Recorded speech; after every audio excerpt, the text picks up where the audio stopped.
How you doing, everybody? Vasu Vaddiparty here with the VPartySports Podcast for this Saturday morning, 9 o'clock on the East Coast, 6 a.m. on the West Coast. Lots of football to talk about. The NFL goes on Saturday today with the Christmas holiday. Merry Christmas to you and yours. Hope you have a fun weekend, fun-filled sports weekend, and Santa's been good to you. No coal in your stockings for your football team or your NBA team or whatever sports team you have, or your sports action for that matter. So Merry Christmas to everybody. Thank you all for the year of support in 2022. It's been phenomenal. I'm Vasu Vaddiparty, as I said, the VPartySports Podcast. We're here every weekday with a daily post at 6 Eastern. The weekends, we'll do it early, a couple times a week for the podcast. Stay informed with us on Instagram, YouTube, Facebook, and Twitter as well, too. All right, let's get to it. A big weekend, as we said. The NFL Week 16 started last night, Thursday night, in the Meadowlands. The New York Jets, a 2-point favorite, 36.5. Jacksonville's been red hot. They come in, 4 field goals, a 1-yard touchdown run by Trevor Lawrence, a 19-3 win. They are now 7-8 in the AFC South. Can you believe that? 7-8 in the AFC South. They were started 1-6 this year. So you're talking about a 6-2 spot. Trevor Lawrence has been great. Doug Peterson's offense has been working. Their defense has been tackling. And the Jets did not have Mike White. They had Zach Wilson. He was not impressive at all, but that Jacksonville defense, very, very, very impressive. Jacksonville jumps up 1 spot. They're still behind New England. They overtake the Jets by beating them yesterday. The head-to-head is the first tiebreaker. They're behind the Patriots. They're behind Miami and the Chargers at 8-6. The Chargers beat Miami, so they have the tiebreak. So the Chargers are 6th. Miami is 7th. And right now, the Patriots are 8th. And Jacksonville is 9th. Now, the division is not out of reach for Tennessee. By the way, 229 yards for Trevor Lawrence, the 1 rushing touchdown. It was the kicker, Riley Patterson, with 4 field goals, 32, 45, 41, and 37. That accounted for the 19 points, but that defense was outstanding. They limited Zach Wilson to 92 yards passing. Michael Carter only had 44 yards receiving, but for Jacksonville, 229 through the air for Lawrence, 83 yards for Travis Etienne Jr. on the ground. And Evan Ingram, remember him? 7 catches, 113 yards. They got the ball down the 1-yard line, and that's where Trevor Lawrence took it in, a 1-yard touchdown run to make it 10-3 at that point. And the Jets' offense never really threatened from there. So 19-3 the final. Jacksonville at 7-8. The Jets at 7-8. Jacksonville leapfrogs the Jets. They're behind the Patriots in the 8th spot, and then the 7th and 6th spot are held by Miami and the Chargers. Miami plays Sunday. They've got Green Bay on Christmas Day. But right now we're here to talk about Week 16. The Jacksonville Jaguars, we said the division is still reachable. The Titans are 7-7, so they're a game back in the loss column. They've got the Houston Texans this week. If the Tennessee Titans lose, first of all, it'll be a 5-game losing streak. They'll fall to 7-8. Jacksonville has already beaten them this year. So by the end of the day tomorrow, the Jacksonville Jaguars, who started 1-6, could be in first place in the AFC South. And about 6 weeks ago, we said, the AFC South and the NFC South are both done. Tampa Bay's got it wrapped up. Tennessee's got it wrapped up. Well, that's a Lee Corso, not so fast, my friend, statement right there, because Jacksonville still has a very, very reachable, very, very possible shot to not only get into the playoffs, but to win the division. We'll tell you the ramifications in the NFC with Tampa Bay, who was 6-8. All the other 3 teams in that division have 9 losses, so they're only a game behind with 3 weeks to go. Carolina, Atlanta, and New Orleans, they have the tiebreaker edge over the other 3 teams in the NFC South. But getting back to last night, cold, miserable night in New York. I hear there's a lot of hockey games being postponed because of the bad weather in the east coast of Canada, and up in Buffalo, I believe they're canceling the hockey game as well, too. But I don't think that's going to affect the NFL games at all. Everybody goes on Christmas Eve, with Christmas Day being Sunday this year. So Week 16 off to a flying start. If you're a Jacksonville Jaguars fan, if you're a Doug Peterson fan from the Philly days, you got to like what you've seen with the Jacksonville Jaguars, 6-2 in their last 8, a 19-3 victory. All right, let's take a look. You'll see the lines going at the bottom of the screen. The updated betting lines for the NFL for all of Week 16 for Saturday, Sunday, and the Monday night game between the Chargers and the Colts, which has turned out to be a huge game for the Los Angeles Chargers. Not so much for the Colts, but for the Los Angeles Chargers as well. All right, let's start with the AFC. We already told you about Jacksonville, so here's how it's looking. Buffalo, the Bills, are 11-3. They hold the 1 seed. They're still tied with Kansas City at 11-3, but they beat them head-to-head back in Week 3. Kind of a dumping of Kansas City in Kansas City. Kansas City doesn't cover the point spread, by the way. I think most people know that wager on games. They just don't cover the point spread, and they haven't done it the last few weeks. The Texans, the Texans was the main one that I was thinking about. And then they played Tennessee early in the year when Malik Willis started for Tennessee. A 3-point overtime win for Kansas City. So Buffalo is in the 1 spot. They are taking on my Bears. Oh my gosh, my Chicago Bears. 3-11. What an upset that would be. They're at home. They're an 8-point underdog. I tell you that they can cover at home. Can they beat the Buffalo Bills, the number 1 overall seed, the number 1 seed in the AFC? Philadelphia is the number 1 overall seed, but the Chicago Bears are hosting the Buffalo Bills, trying to help Kansas City out. Kansas City will host the fading Seattle Seahawks, who have lost 4 of their last 5 and 2 in a row as it stands right now at 7-7. 10-point favorite for Kansas City at home against Seattle. Is that too much? The way Kansas City doesn't cover, possibly. Tennessee, we mentioned them. They host the Houston Texans. They're only a 3-point favorite. Can you believe that? A 3-point favorite for Tennessee against Houston. They're on a 4-game losing streak. Malik Willis is starting. Ryan Tannehill hurt himself last week, had a bad ankle. So he's out, and Malik Willis going to start. Cincinnati and New England. Is there anybody hotter than the Cincinnati Bengals right now? They're on a 6-game winning streak. They are 10-4, a game better than Baltimore. They lose the head-to-head to Baltimore, so they have to win the division outright. They do play the Ravens again later in the year.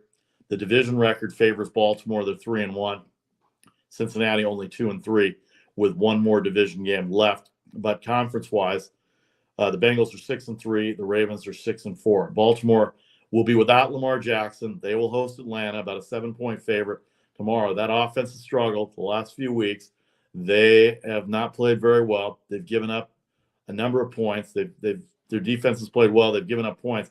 But the offense between Tyler Huntley and no running game right now has put a lot of pressure on the defense, and it's hurt them a little bit. So they had the win against Pittsburgh 2 weeks ago, and then they lost last week with to the Cleveland Browns in Cleveland. That's not good. That's your rival right there. The Cleveland Browns beating up on the Baltimore Ravens. So you got to think that that's going to hurt them a little bit. They're 10-5. They're 9-5 now in the standings.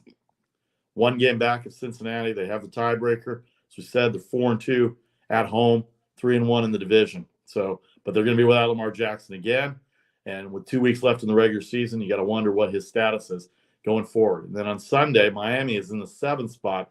They host the Green Bay Packers. They're about a 3.5-point favorite.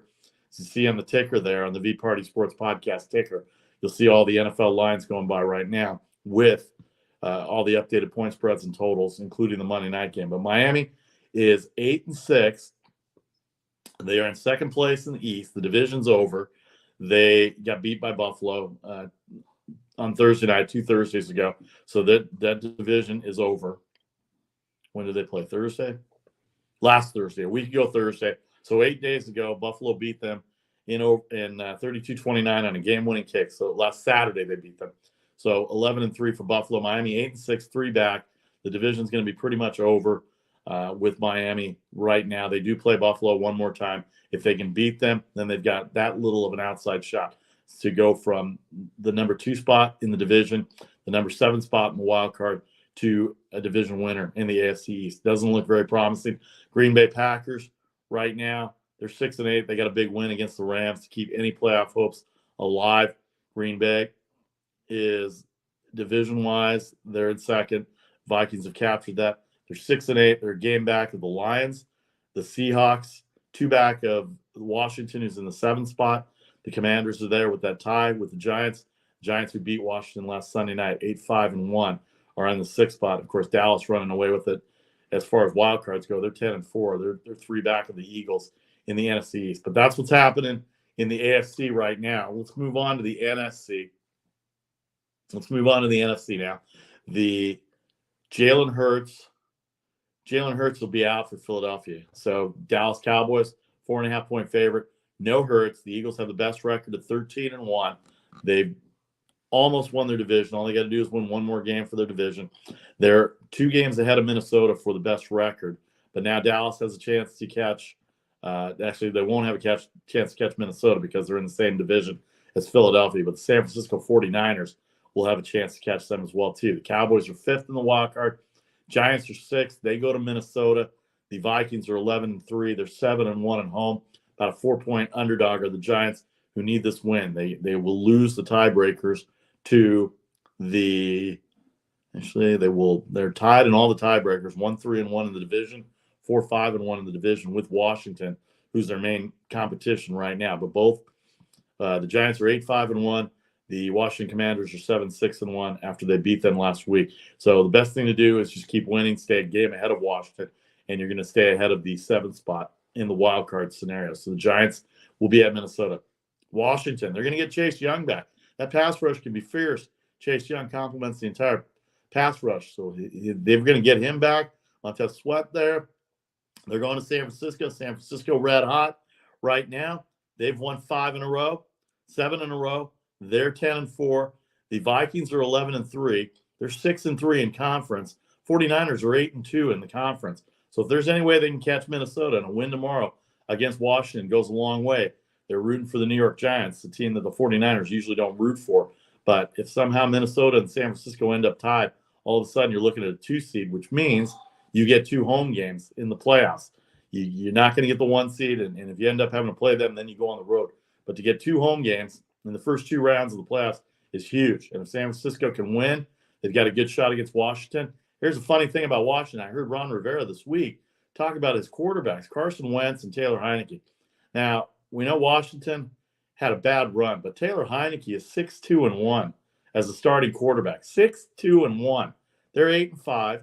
Carson Wentz was not the answer for the Washington Commanders, but yet they're talking about if they don't get the offense on track, then we may have to look at a quarterback change. What are you talking about, Ron? I love Ron Rivera, former Bear, 1985 champ. Riverboat Ron, the gambler, every 4th down he goes for it. Love him. But how can you say Taylor Heineke is not the best option for the Washington Commanders? They're in 7th place, I get it, in the wild card. But where they were to start the year with Carson Wentz at quarterback, 6-2-1. Ron Rivera, 6-2-1 for Taylor Heineke. Now, I'm a press guy out on the West Coast. Maybe I don't know anything that's going on internally.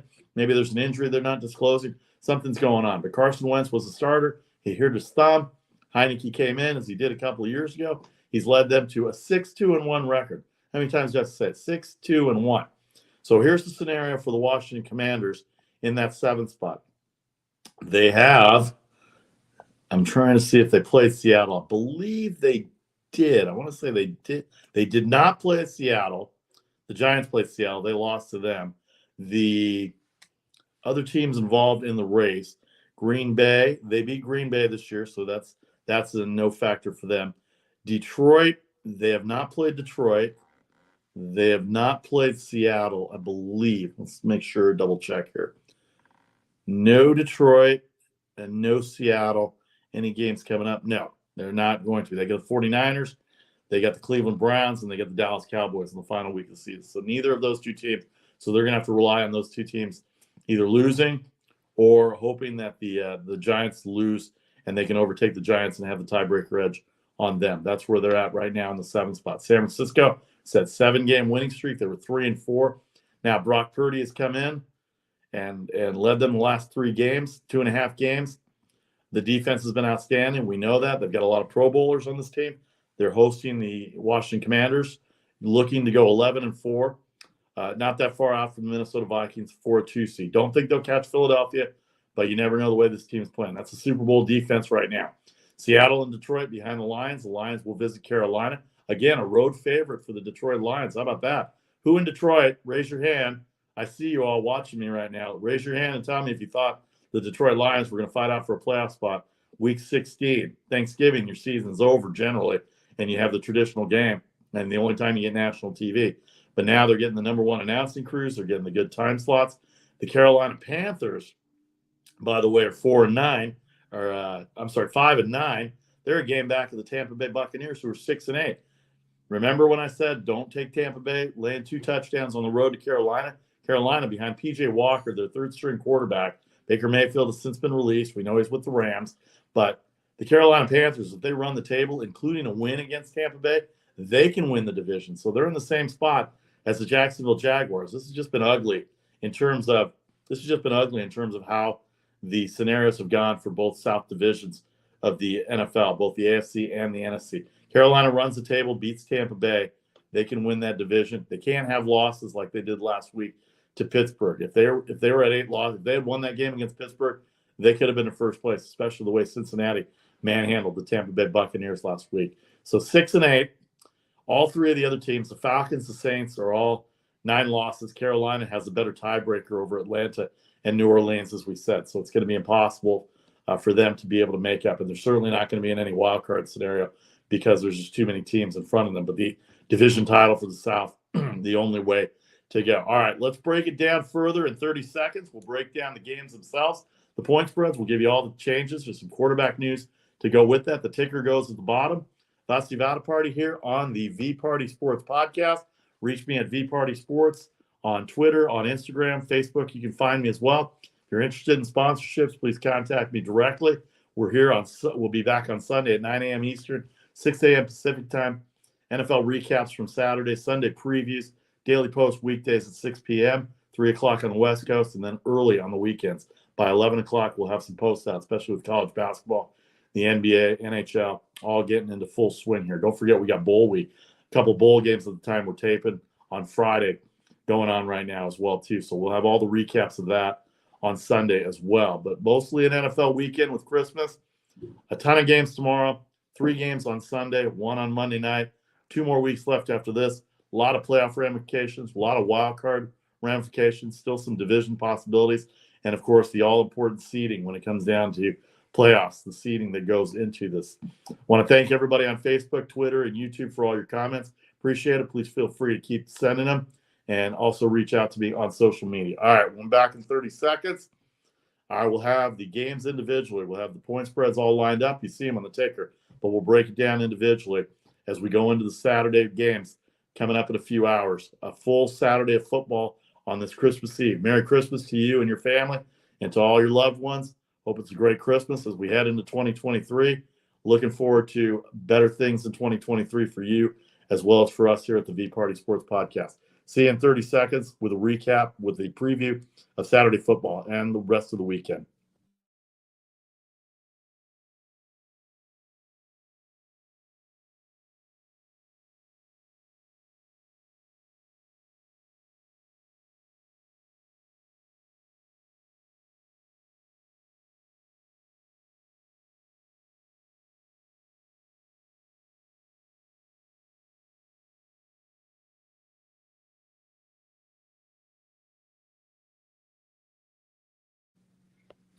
Welcome back to the VPartySports Podcast for the next segment here where we break down the NFL games for Week 16 individually. We gave you a kind of an overall general view of what's going on this weekend. The Jacksonville Jaguars got their win last night against the Jets. If you listen to me, you had them last night.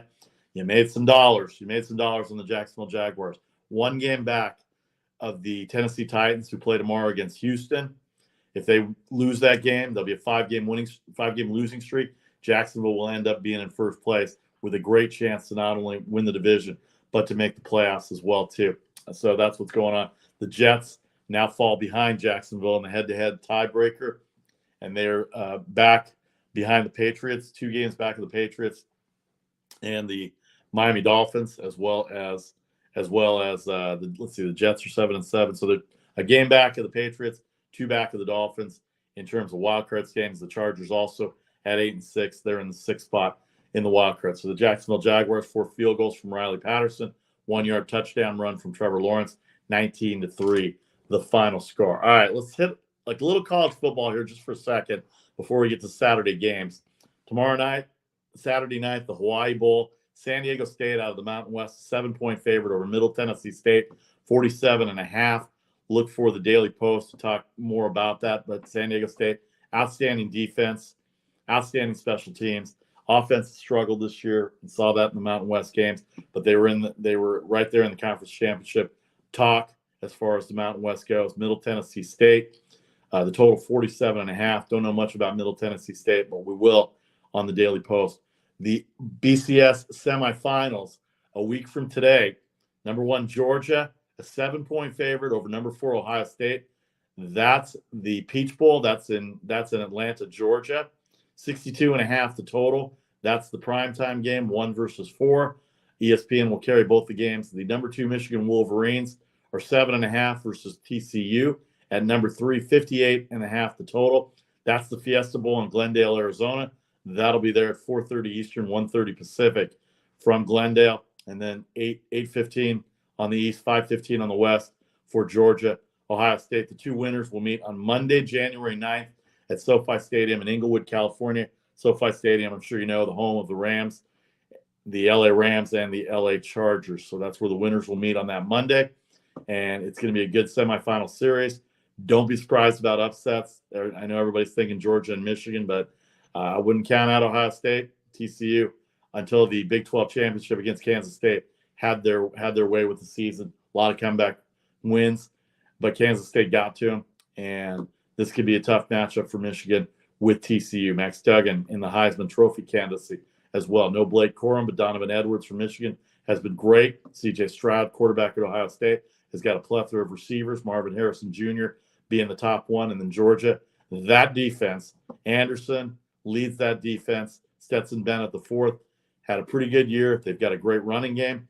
Overall, they've only averaged about 12 to 13 points given up on defense. So Ohio State's offense versus Georgia's defense, Michigan's running game versus TCU's passing game are where we're at. The winners, January 9th, SoFi Stadium, Inglewood, California. The top 6 in the BCS rankings, Georgia, Michigan, TCU, Ohio State, Alabama will get a game on December 31st as well.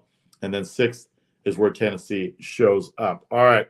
The NFC, we said. The games that we're going to look at right now, the Minnesota Vikings, a 4-point favorite, 48.5 versus the Giants. The Giants are 8-5-1. They are in 6th spot in the wild card ahead of Washington, who they beat last Sunday night. Saquon Barkley had a pretty big game. Daniel Jones looks like he's handling the offense that Brian Daboll's brought in. But the Giants got into a little lull in the middle of the year. They were 6-2. Now they're 8-5-1, so 2-3-1.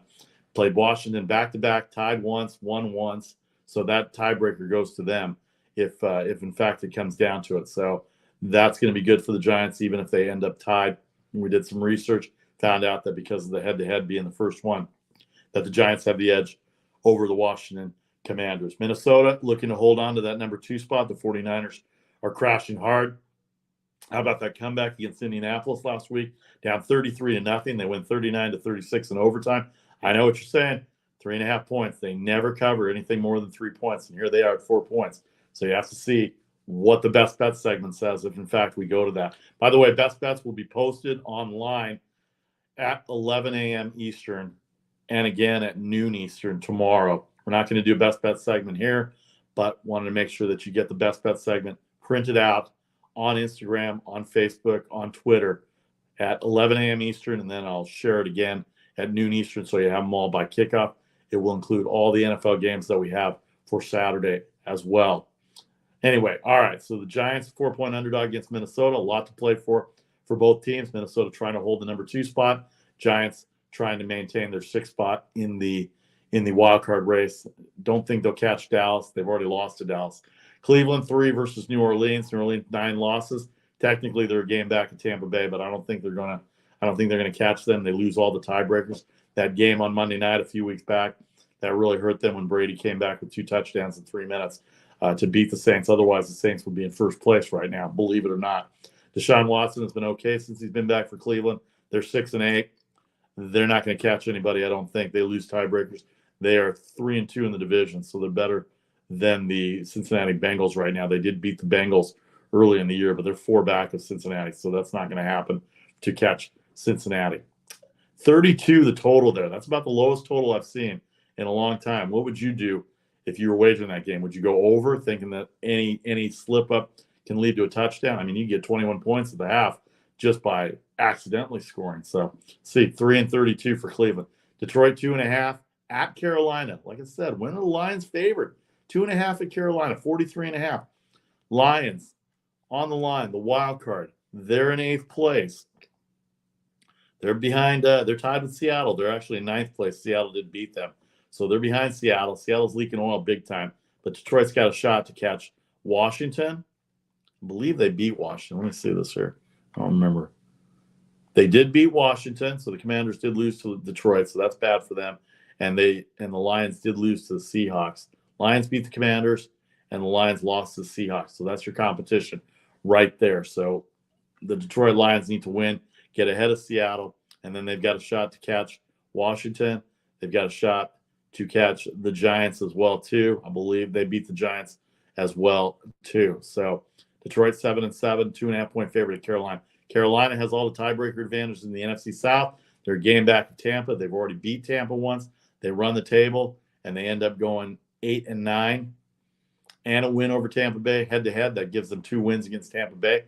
They could win the division. They're in the same spot as the Jacksonville Jaguars are in the NFC South. Cincinnati is second hottest team by a number of wins in a row, 6 wins in a row. They demolished Tampa Bay last Sunday. I mean, they made the Tampa Bay defense look silly. Joe Burrow was outstanding. They were down 17-3, but they got 31 straight.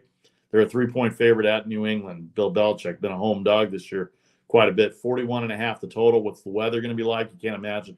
There's going to be a lot of points. Mac Jones, I don't know what to say about Mac Jones. Their running game has been so-so. Defense has been so-so. They played okay, but they've also had some bad stretches here as well, too. So Patriots last week, they were at the Raiders. They lost on that crazy play, the touchdown to walk it off for the Las Vegas Raiders when you're trying to lateral it. I still haven't heard the answer. Hey, there's a funny thing about that. So Bill Belichick in his press conference, he talks about how, we made mistakes. He never answered the question. He didn't look at the tape, whatever the case is. And so the joke has always been on to Cincinnati. Well, here's the funny part. They are playing Cincinnati. So it's on to Cincinnati indeed, Mr. Belichick. And now you need a win to keep your head above water in order to maintain the playoffs. Cincinnati 3, 41.5 at Buffalo. Boy, that's a tough one. New England's very tough at home. Cincinnati red hot right now. 6 in a row that they've won, and they demolished Tampa Bay last week. Buffalo, mentioned it earlier, an 8-point favorite at Chicago, 40.5. They're playing for the 1 seed. Bears are playing for the 1 seed as well, too, except it's called a draft pick in the NFL. 40.5. Justin Fields has been great. Montgomery has been really good. Defense has given up yards, so you just don't know how. That's going to work out for the Chicago Bears in terms of a red-hot Josh Allen coming in. They don't cover in one-score games. So if this is a one-score game, then obviously it's a one-score game, and that means Chicago will cover. But it's either going to be a blowout or Chicago's going to give them a really tough time. Detroit gave them a really tough time at home on Thanksgiving Day, and this is a road game at another NFC North city. They lost to Minnesota, and they barely beat Green Bay. They did not cover against Green Bay. So they're 0-2 against the spread. 0-3 against the spread against 0-2 against the spread against NFC teams, NFC North teams this year. Tennessee, Malik Willis starting for Ryan Tannehill, 3-point favorite, 35 the total for Houston. They played better. Davis Mills has looked good. They've covered. They covered against the Cowboys. They covered against the Chiefs. They have played well defensively. They've got Tennessee in their sidelines, 4 straight on the losing end for Tennessee. A loss will give Jacksonville the first place for the Week 16 standings because of the Jacksonville win. 3 points. You would think that earlier in the year this would have been a 10.5 point favorite, but now the way Tennessee's playing, it's a 3-point favorite. Kansas City, they don't cover more than a touchdown generally. They're 10-point favorite versus Seattle, 49.5 the total. They've leaked oil a little bit here, have the Seahawks. They've lost games that they shouldn't have lost. They lost to Carolina 2 weeks ago, and then they came back and lost to the 49ers 2 Thursdays ago. So they're on a streak right now that's not good. And in order for them to maintain their playoff hopes, they're going to have to get through this. They've lost 2 in a row. They've given up 355 points, scored 355 points. So that's where we're at with Kansas City and Seattle. Baltimore 7 versus Atlanta 34. No Lamar Jackson, Tyler Huntley going to get the start. We gave you the ramifications. Baltimore 1 game back to Cincinnati. They have the tiebreaker on them. They need a win to maintain the AFC North. They don't want to fall too far down in the wildcard standings. You don't know when Lamar Jackson is going to come back. San Francisco 6.5 versus Washington, 37.5 the total. All the possibilities are there for San Francisco. Washington needs a win to maintain playoff to maintain their 7th spot. 49ers trying to get to the 2 spot as well. All right, and finally, Saturday, Dallas 4.5 versus Philadelphia. Philadelphia, the best record in the NFC. They're not going to have Jalen Hurts. Gardner Minshew of Washington State, he's going to start. 4.5-point underdog, 47 the total. Philadelphia already beat Dallas this year. They covered in Philadelphia. That was with Hurts. And then the 50th anniversary of the catch is going to be celebrated Saturday night. The Pittsburgh Steelers are -2 versus Las Vegas, 38 the total. Sending out condolences to the family of Franco Harris, who passed away on Tuesday, 72 years old. He's not going to be part of the celebration, obviously, and it's just too bad to read that. These are the teams that I watched growing up, the 70 Steelers, and it would have been great to have that 50th anniversary game with all the Steelers and all the Raiders who wanted to be there. Of course, John Madden passed away last December as well, too. So, and I always wondered, I was looking at it, if that was replayed today for Franco Harris, they would have obviously reviewed it, but would they have given him a catch? Did the nose of the ball hit the ground? Did the side of the ball hit the ground? Because he caught it with his hands to the side. And usually you're taught now to catch it with your hands underneath the ball. So it'll be interesting, but sad Franco Harris won't be there. 50th anniversary of the Immaculate Reception in a playoff game. And I was reading today, some people were talking about that game, people from Pennsylvania. Apparently that game was blacked out in Pittsburgh. So go figure that they had to drive more than 150 miles away to go see that playoff game. Yeah, it's unheard of in today's game that a playoff game would be down like that. So Pittsburgh 2-38 over Vegas. Both teams at 6-8. Not really a possibility, but the Immaculate Reception, the big story there as well. All right, Sunday, Miami has Green Bay, Christmas Day. They're the first game, 50 the total, 3.5. Miami has leaked a little bit of oil. They lost to Buffalo. They lost to San Francisco. They lost to the Chargers. They are on a 3-game losing streak. They were 8-3. They were leading the division. They had the tiebreaker on Buffalo. Now they're in the 7th spot. Green Bay just came off their win versus the Rams. Miami's got to get it going. At home, they play really well at home. Miami 5-1 at home. This 3.5 points, it seems to be a fair number for the Green Bay Packers coming in on Saturday, who are 6-8 and not really a playoff possibility. Denver at 4-10 takes on the Rams at 4-10. Also, 2 4-10 teams. Denver a road favorite, 2.5 the spread.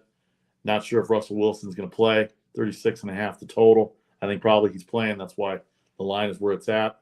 Matthew Stafford out for the rest of the year, and Baker Mayfield is going to be the quarterback going forward. And here's one: the Tampa Bay Buccaneers.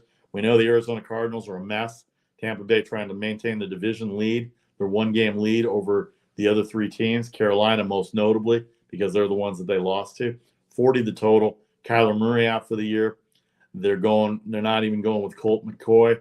They're going with Shreveth, and I believe is the guy's name. I haven't even seen the depth chart for the Arizona Cardinals. But 7.5 points on the road. Doesn't mean Arizona can't win. Tampa Bay, we've seen what their circumstances have been. Double-digit road favorites, more than a touchdown on the road. They just haven't done the job. They haven't covered it. So 7.5 for Tampa Bay against Arizona. That's Sunday Night Football. And then Monday, a huge game for the Chargers. Now in the 6th spot. They're not going to catch Kansas City, but they are 8-6, and they're 4-3 on the road. They're going to Indy. What a mess Indianapolis is. 4-9-1. Matt Ryan not going to start. They're not going to go to Sam Erlinger. It's Nick Foles. Nick Foles, everybody. Nick Foles has been in the league for a long time. This is not testing out your young players. And I get you want to be competitive because of the integrity of the game. But the Chargers come in as a 4-point favorite, 45.5 for Justin Herbert. And their 8-6 squad, 6th in the AFC wildcard, just ahead of Miami by virtue of the win 2 Sundays ago for the LA Chargers. So there you have it. That's what's going on in the NFL. On our Sunday show, we'll recap all the Saturday games on Christmas Day, 9 a.m. Eastern, 6 a.m. Pacific. So while you're opening presents, tune on the VParty Sports Podcast. We'll give you a preview of Sunday. The NFL will have 3 games. The NBA will have 5 games coming up. 5 games on Christmas Day. Philadelphia at New York. Lakers at Dallas. Milwaukee at Boston. Memphis at Golden State. No Steph Curry in that game. And then the nightcap will be Phoenix and Denver. All those games on ABC and ESPN starting at noon Eastern, 9 o'clock on the West Coast for the NBA. The NHL is off for 4 days.